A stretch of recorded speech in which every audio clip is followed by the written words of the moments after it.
So we are here para mailinaw ano ba yung dapat natin na gawin para naman makaiwas ng takot kasi baka mamaya hindi mag-import ang mga importers natin dahil hindi alam yung guidelines na mangyayari.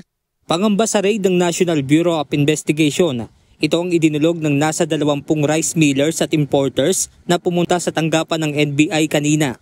Ayon kay Orly Manuntag, presidente ng Philippine Rice Industry Stakeholders Movement, punsod ng mga nangyaring raid, posible nila na maapektuhan nito ang rice importation.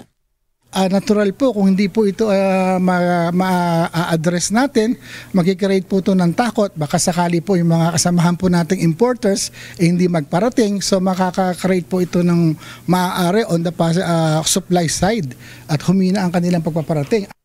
Sa pakikipagpulong sa NBI, napagkasunduan na dapat sumusunod ang mga ito sa kanilang line of business. If you are a dealer, do not mill.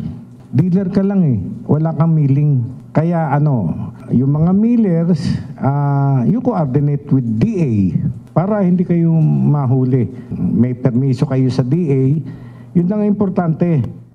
Hiniling din ng grupo na magkaroon na lamang ng guidelines sa repacking ng bigas sa halip na ituring na iligal ang tingi-tinging pagre-repack nito.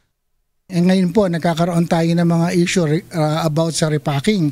Kasi nowadays, nakikita natin sa mga supermarket, sa mga palengke, meron ng 2 kilos, 5 kilos, 25 kilos. So nagbabago yung preference na pagbili ng mga consumers natin. So isa yun sa dapat ma-address na hindi siya dapat tawagin na illegal. Dapat magkaroon lang tayo ng guidelines when it comes to sa mga ganitong mga packaging po natin na impact uso-uso ngayon kahit nasa online. Tiniyak naman ng NBI na wala silang dapat na maging pangamba at wala rin anilang harassment na mangyayari.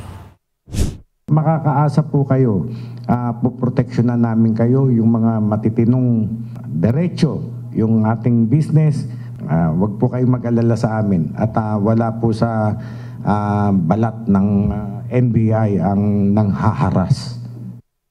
Nangako din ng grupo na katuwang sila ng pamahalaan sa pagbebenta ng murang bigas sa presyong 35 pesos per kilo.